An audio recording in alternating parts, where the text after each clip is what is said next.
Good morning. I won't mess with the technology anymore that it already has been this morning. It is great to be with you all, and it is a fine morning out there. I want to welcome our guests. We're glad that you're here, and we hope that your time with us is a blessing, and we hope that you can stick around a little bit after service and let us get to know you a little bit better as well. We're also grateful for those who are joining us online, and we hope that your time with us this morning is a blessing as well. Leave us a comment down below and let us get to know you that way a little bit. I once heard a story about a teacher who assigned her class to go home and to ask their parents to tell them a story that had a moral. That next week, the kids came back, and that was the first thing she started with. Tell us the stories that you heard. And she picked a young man off the front row, and he said, well, we raise chickens. And in the process of raising chickens, we had 9 eggs. And we were all excited about these 9 eggs, and we were watching them every day, but only 8 hatched. She said, well, what's the moral of the story? Well, don't count your chickens until they hatch. She then picked a young girl, middle of the class, and she said, what's your story that you were told? She says, well, we also raise chickens, but we don't raise them to grow up. We mess with the eggs. And one day we put all the eggs that we collected in one basket, and we're heading to the market, and we hit a bump, and the basket flew out of the car, and the eggs broke. And she said, well, what's the moral of the story? Well, don't put all your eggs in one basket. And then she picked little Johnny off the back row. She said, we have time for one more story. And he began this really weird story about chickens as well, and about some different ways that you raise chickens. And the teacher was a little bit disturbed and a little bit confused. And she said, what's the moral of that story? And she said, well, that's the story that Merle told me. All right, I shouldn't stop my day job. Definitely shouldn't be a stand-up comedian. It looks like it's a dangerous profession anymore. So recently, as we've begun this year, we've sought to grow in our faith, to strengthen our faith, and to revive our faith. And here in the last couple of weeks, we've been seeking to question what we believe, to really firm up what it is that we believe. And we began by questioning, okay, is there a God? And we determined that there was a God. And we asked the question, well, can we really know that there was this man named Jesus? And we looked at the facts that we can. And last week, we looked at the fact that, can we trust the Bible? Is this a document that we can build our lives upon? And we saw that we can. This morning, what I would like us to do is to ask the question, well, do we believe in morality? And if so, what is that? I think it's an important question for us to question. Now, normally, before I get there, when it comes to the issue of morality and ethics, the philosophers will draw a distinction between these two terms. Okay? I quickly discovered that I didn't want to unpack that this morning. I didn't have time to unpack the difference between ethics and morality, so I'll let the philosophers debate that. So in defining morality then, we're simply going to say that they're one and the same, and that we're looking at the concept of what is right and what is wrong, what is good and what is evil. That's what we're discussing this morning. So we'll let the philosophers debate the difference between those two words. There is definitely a value in separating the difference between those, I think, but the philosophers don't know which is which, so we'll let them argue about that. This morning I want to begin with the practical application of some of this, why this matters. Okay, normally we do that at the end. I want us to have something in our mind that tells us why this discussion this morning matters. And in doing that, I want to introduce to you a term you may have heard called millennials. I'm going to let my age show a little bit. When you think about millennials, what you often think about is those young, foolish kids who ate Tide Pods. You think of that new TikTok challenge that came out, and you think of those as millennials. Why? Because millennial has become a term for the young and foolish, those we disagree with, and those who have no sense, it seems. But millennials are those born between 1985 to 1995-ish range. I was talking to Daniel before service today and trying to figure out, okay, where does he fit in that, right? Most millennials have graduated college or done whatever education they're going to do. They have a career. They have a job. Most of us are raising families. Some of us would like to buy houses if the market would let us. Right? That's who we're talking about. Right? That's who the millennials are. Quite frankly, even Gen Z is in that category already. We're talking about the Zoomers at this point in regards to these TikTok challenges. Right? Now, why do I bring that up? Why do I bring up the whole generational divide? Well, one, it's nothing new. I can point back to Sunset's lectureships where they were talking about what are we going to do with these boomers, right? But Gen Z is one of the millennials are one of the largest demographics in our nation, and they're largely missing from our churches. We've struggled to figure out how do we reach the young generation. And what I'm going to tell you is this issue of morality is one upon which we can find common ground and we can reach out to our world. Now that might sound a little far-fetched, but I want you to hang with me. Why do I believe that my generation finds this issue of morality to be an area where the church has the ability to provide clarity and hope and to bring them in? Why do I believe that's an area? Well, I'm going to point to cancel culture. Hold on. We're looking big picture here. Don't get into the nitty-gritty of what's what and how it's been applied and all of those things, okay? We're going to look big picture here, okay? Stick with me. When it comes to this issue of cancel culture, what is it? It's when a standard of our culture is violated. It's what happens. That there's a consequence when the standard of morality of our culture is violated. We cannot say that our culture has no morality. We may disagree with the standards that they set, but the fact of the matter remains that there is a standard, and when it is violated, there is a consequence. And upon that, we can agree, right? When morality is broken, we should be able to say there should be a consequence. Now, I'm going to point you to another thing from my era, and that is Harry Potter. Now, I'm not asking you to like it. I'm not saying it's good, bad, otherwise, but my generation grew up with Harry Potter. Okay, now stick with me. My generation literally grew up with Harry Potter. As Harry aged, as the books got more complicated, my generation aged, grew up with him, and our lives got more complicated. We don't read, right? We're not a reading culture. We talked about that several weeks back. My generation midnighted for large, thick books for Harry Potter, okay? Not movies, the books, right? And on top of that, the author, J.K. Rowling, donated a lot of her income from these books to charity.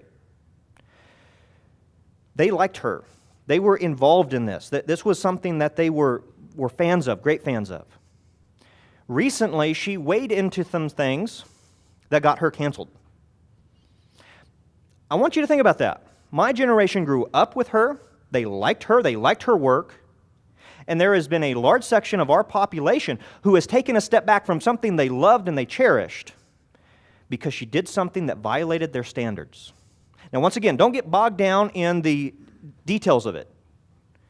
The fact of the matter is, my generation, and I think we can say this of Gen Z as well, has a great moral backbone. We want to see consistency. When someone does something that we don't think is right, we don't want to listen to them anymore. Hypocrisy is absolutely profuse to us. And upon that, Christianity and our culture, my generation, should agree in a great deal. Now, we disagree over the details, right? But we should agree on at least that. Now, in saying all that, I also point out, well, if our culture has standards and the church has standards, if everyone has standards, why is it something impressive for us to say, well, we believe in morality? Because everyone has some standard of morality. Well, to an extent, I think that's true, right? It wasn't that long ago that, well, I won't get into that yet. Let's look over at Romans chapter 2. Romans chapter 2. What does Paul say here? Starting in verse 14. When the Gentiles who do not have the law by nature do what the law requires, they are a law unto themselves, even though they do not have the law. They show that the works of the law are written on their heart, while their consciences are bearing witness, and they're conflicting through accusations and even excusing them.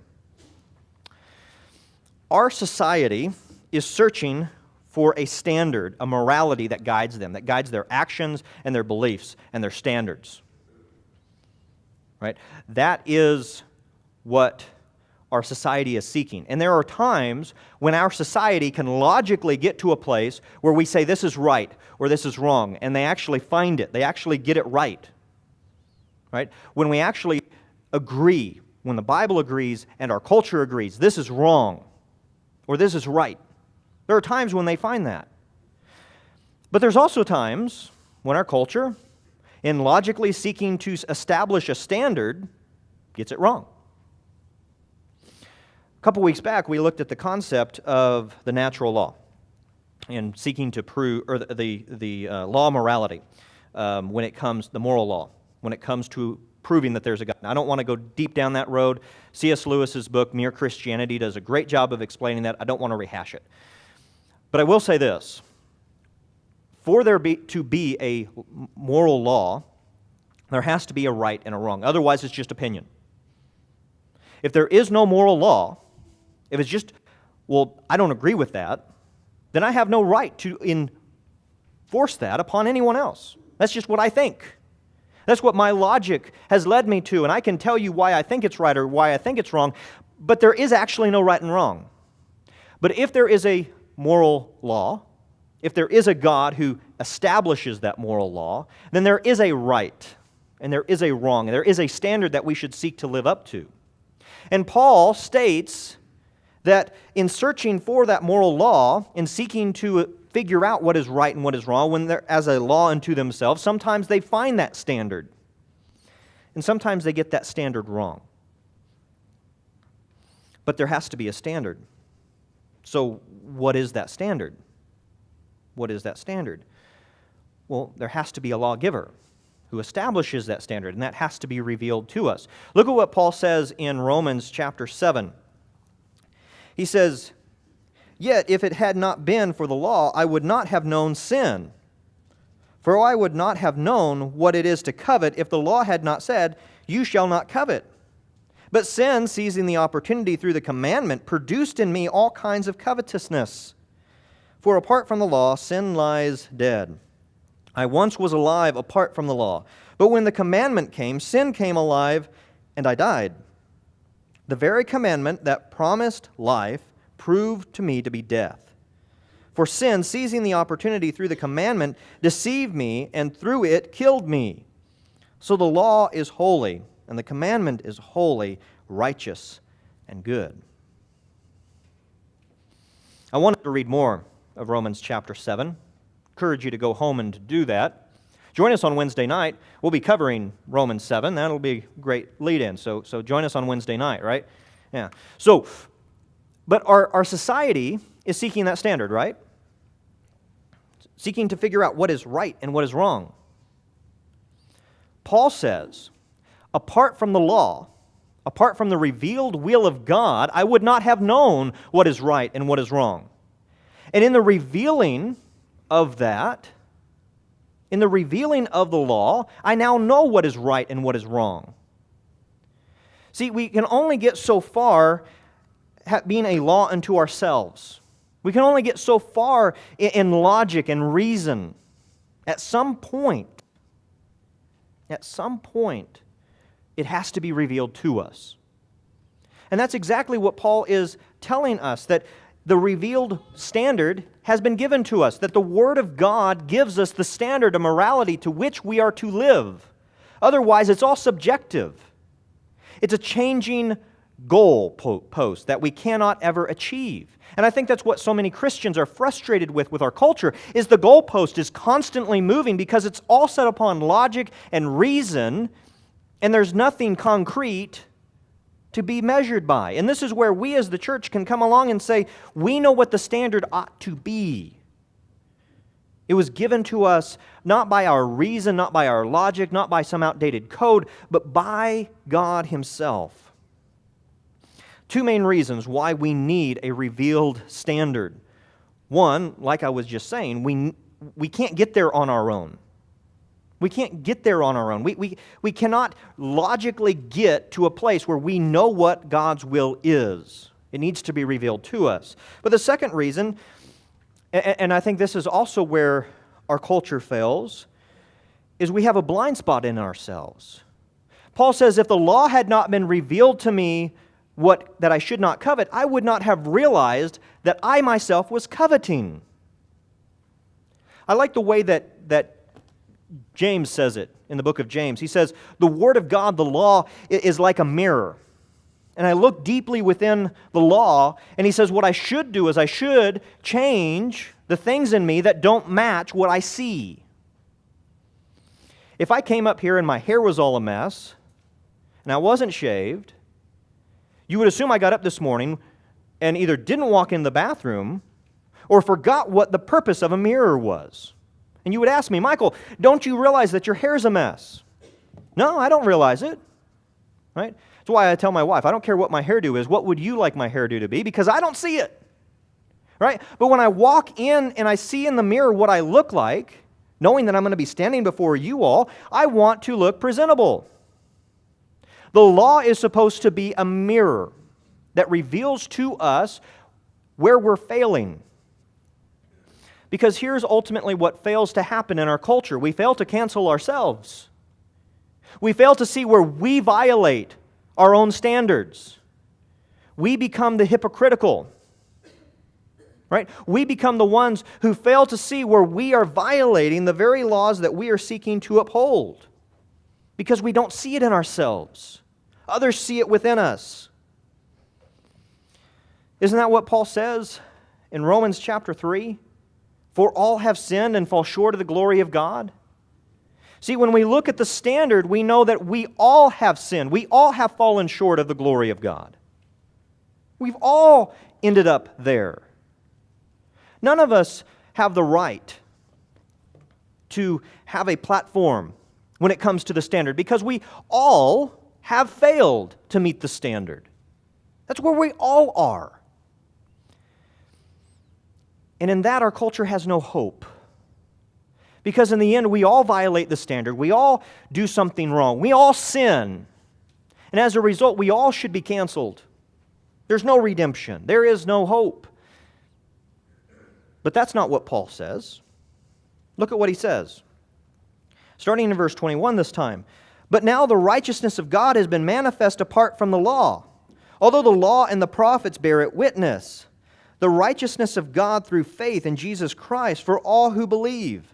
For there is no distinction, for all have sinned and fall short of the glory of God, and are justified by His grace as a gift, through the redemption that is in Christ Jesus, whom God put forward as a propitiation by His blood, to be received by faith. This was to show the righteousness of God, because in His divine forbearance He passed over the sins of former days. It was to show His righteousness at the present time, so that He might be just, and the justifier of the ones who have faith in Jesus. We've all sinned. We all fall short. But in God's divine forbearance, He provided a way for us to come back. He provided redemption. He provided justification. God was patient with us. He held back. He was tolerant of us. He waited so that He might display to us mercy. He redeemed us. Jesus' sacrificial death upon the cross makes all the difference. Because I violated the law. I have violated the standard of morality of our God. I don't have a right to speak, but for the grace of God. And because of His mercy, because of His redeeming work, and because we all find ourselves in that place, I can stand before you today. And we can know what that standard is. And we can strive for that together. We can strive for that standard together. So, what's the takeaway from today's lesson? Well, I hope that the side note of outreach is something that you take away from today's lesson. When we look at our culture, there are places where we can agree, touchstones, not on everything, right? Not on everything, but there are areas of our culture where we can agree, where we can find commonality, and an area where we can bring clarity and hope and confidence. And we desperately desire that. We desperately desire that. I like the way that one evangelist put it. One beggar telling another beggar where to find bread. Takes all the pride out of it, takes all the high and mightiness out of it, and it simply says, you know what, you're a sinner, I'm a sinner, and but by the grace of God, none of us get anywhere. And here's what I found. And that's what we're called to be. That's what we're called to do. But I hope you also understand the standard. That this book provides us a standard by which we can know what is right and what is wrong. We can know how we ought to live, the things that we ought to do and the things that we shouldn't do. And I hope one of the things that we will do better is to be consistent in holding those standards. The hypocrisy of letting things slide. Now I get grace and I get mercy and I get forgiveness. And those are things that our culture needs to understand and learn.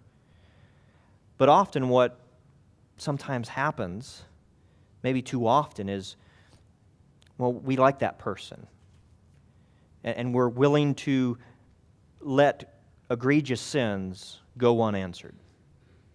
We don't have any accountability for actions. And that's not what the Bible calls us to either. I think on that point, my culture, my generation gets it right. Sometimes we got to hold those firm standards and say, you know what, I appreciate your work, I appreciate you, but there are some things in your life, especially when they're unrepentant, I can't continue to listen to you until you address those things. Now, I'm not saying we're all perfect or that we can only listen to perfect people, but that consistency is so important. So important. And we need to take real note of that. But we have a standard. And through studying the standard, we can know the will of God. We can hold to that will with confidence, hopefully with kindness and love, but with confidence, knowing that there is a standard by which we ought to live. And in studying this book, we can find it. And that's why we come on Wednesday nights. That's why we come on early on Sunday morning to class. That's why we study this book, so that we can know how we ought to live. But if you're not yet a Christian, it doesn't matter how much you get your morality right. We all sin. We all have fallen short. And but for the grace of God, but for a relationship with our Heavenly Father, it doesn't matter. And if you have not put Christ on in baptism, if you have not obeyed the gospel, now's the moment. Or maybe you still have questions. You have questions about what the morality is of this book is and what it really means to be a Christian. Well, we'd love to study with you as well. So however we can assist you in your walk with the Lord this morning, we want to make sure those needs are met as we stand and as we sing.